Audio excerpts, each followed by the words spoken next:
ഇപ്പൊ താങ്കളുടെ ജീവിതത്തില് സ്വാധീനിച്ച ഒരു ബുക്കോ അല്ലെങ്കിൽ ഒരു വ്യക്തി ഉണ്ടോ? നല്ല വ്യക്തി. പുസ്തകമാണെങ്കിൽ പുസ്തകം ഒരുപാടുണ്ട്. ഒരു ബുക്ക് എന്ന് പറയാൻ പറ്റില്ല, ഒരുപാട് പുസ്തകങ്ങൾ. എനിക്ക് വായനയുണ്ട്, ചിന്തിക്കാൻ രണ്ടും ഉണ്ട്. ചിന്തയുണ്ട്, വായിച്ചാൽ മാത്രം പോരാ, ചിന്തിക്കുകയും ചെയ്യണം.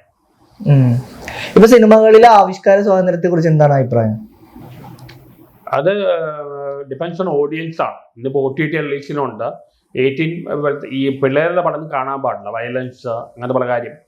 ജയിലർ മൂവി ഇറങ്ങിയപ്പോ കാര്യം ഉണ്ടായിരുന്നു. ജയിലർ അത് വയലൻസ് ആണ്. അതല്ല ഇപ്പൊ TVയിലും OTTയിലും വന്നുകൊണ്ട് പിള്ളേരെ കാണാൻ സാധ്യതയുണ്ട്. വയലൻസ് കൊണ്ട് എന്തിനാ ഉദ്ദേശിക്കുന്നത്, വയലൻസ് എന്തിനാ കാണിക്കുന്നത് മനസ്സിലാവുന്നില്ല. വയലൻസ് സെക്ഷനാണ് ഏറ്റവും വിറ്റു പോകുന്നത്. ഇപ്പൊ സെക്ഷന് വേണ്ടി ഇപ്പൊ സിനിമ കാണേണ്ട ആവശ്യമൊന്നുമില്ല. സ്മാർട്ട് ഫോൺ നോക്കി ആർക്കുണ്ടെങ്കിൽ എന്തെങ്കിലും കാണാം. അത് നെഗറ്റീവാണ് വയലൻസ്. പക്ഷെ മാസ്കോട് സിനിമ ഭയങ്കര വയലൻസ് ആണ്. മാസ്കോട് ആവശ്യത്തിന് വയലൻസ് ചെയ്യും, പരിധിക്ക് അപ്പുറത്തില്ല.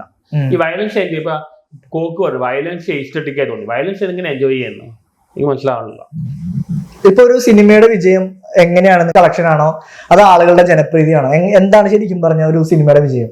ആളുകൾക്ക് ഇഷ്ടപ്പെടുന്ന അമീർഖാന്റെ പോളിസിയറാണ്. പുള്ളിക്ക് രൂപയല്ല നോക്കുന്നത്, സിനിമ ആൾക്കാർക്ക് ഇഷ്ടപ്പെട്ടോ എന്ന് നോക്കുന്നത്.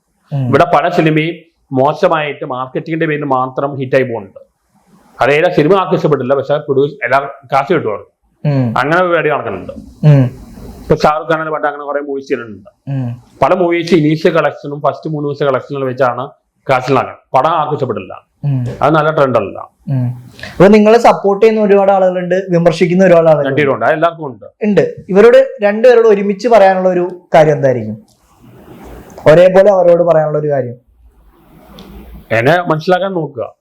ഒരുപാട് തെറ്റിദ്ധരിക്കപ്പെട്ട ആളാണ് ഞാൻ. എന്നെ മനസ്സിലാക്കാൻ നോക്കുക. നിങ്ങൾ ആറാട്ടനേക്കാളും സന്തോഷ് വർക്കിയെ മനസ്സിലാക്കാൻ നോക്കുക. അപ്പൊ പിന്നെ ആറാട്ടനാണ് ഞാൻ എന്ന് പറഞ്ഞ് അറിയാവുന്ന പേര് അതാണല്ലോ സന്തോഷ് വർക്കി. അത് മാറ്റി ചിന്തിച്ചൂടെ ഞാൻ ചോദിച്ചത്. ആറാട്ടന്മാരും സന്തോഷ് വർക്കിയാണെന്ന് ആഗ്രഹമുണ്ട്.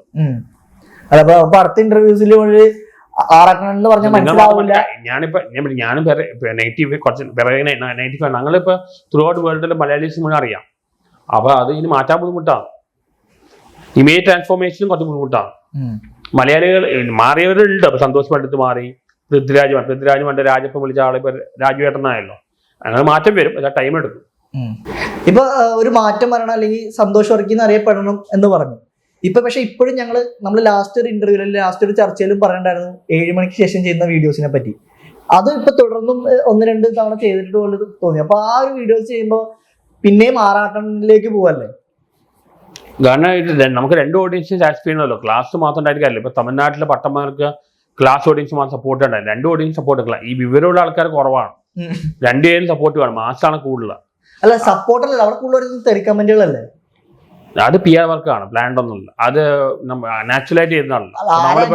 നമ്മളിപ്പോ ന്യൂട്ടനെ കുറിച്ചോ ഐൻസ്റ്റീനെ കുറിച്ചോ എന്ത് പറഞ്ഞാലും തെരുവിളിയാണ്. അല്ല കുറച്ച് പ്ലാൻഡ് PR വർക്കാണ്. ചില ഫാൻസുകാർ കുഴപ്പം. ഇപ്പൊ മോഡൽ ഫാൻസ് എനിക്ക് എപ്പോഴും നെഗറ്റീവ് ആയിട്ട് തോന്നുന്നു. അല്ല അവർ തെരുവിളി വരാൻ കാരണം ഇതുപോലത്തെ വീഡിയോസ് ചെയ്യുന്നോണ്ടായിരിക്കില്ലേ? അത് പറയാൻ പറ്റില്ല. അങ്ങനെ പറയാൻ പറ്റില്ല. ഇതിപ്പോ ഈ ഫാൻസുകാരാണ് എന്റെ മെയിൻ സബ്സ്ക്രൈബേഴ്സ്. അവര് ബ്ലൈൻഡാണ്. കാര്യങ്ങൾ അവർ റീസൺ ചെയ്യില്ല. അവരുടെ ഹീറോനെ കുറിച്ച് പോസിറ്റീവ് മാത്രമേ പറയാൻ പാടില്ല. ഇവരൊരു മനുഷ്യരാണ്, നെഗറ്റീവ് പറയാൻ പാടില്ല. അങ്ങനെയുള്ള കുറച്ച് പ്രശ്നം വന്നു. പിന്നെ ഞാൻ കുറച്ചുകൂടി ഇമേജ് കോൺഷ്യസ് ആവണേ. I was over frank and ചെയ്യുന്നു. ഭയങ്കര ഫ്രാങ്ക് ആയി പോയി. കുറച്ച് ഡിപ്ലോമാറ്റിക് ആയിട്ട് ഇനിയുള്ള സമയത്ത് കുറച്ച് ഡിപ്ലോമാറ്റിക് ആയിട്ട് ഇമേജ് കോൺഷ്യസ് ആയിട്ട് പോകണമുണ്ട്. അപ്പൊ അതൊരു മാറ്റം വരുത്തുന്നുണ്ട് ജീവിതത്തിൽ. മാറ്റം വരുത്തുന്നില്ല. ഞാനിപ്പോ മറ്റേ വീഡിയോസ് ഇനി ഇടുന്നില്ല, അങ്ങനത്തെ വീഡിയോസ് ഇടുന്നില്ല. കാരണം എനിക്ക് ഇനി ഫെയിം ഉണ്ടാക്കേണ്ട ആവശ്യമില്ല.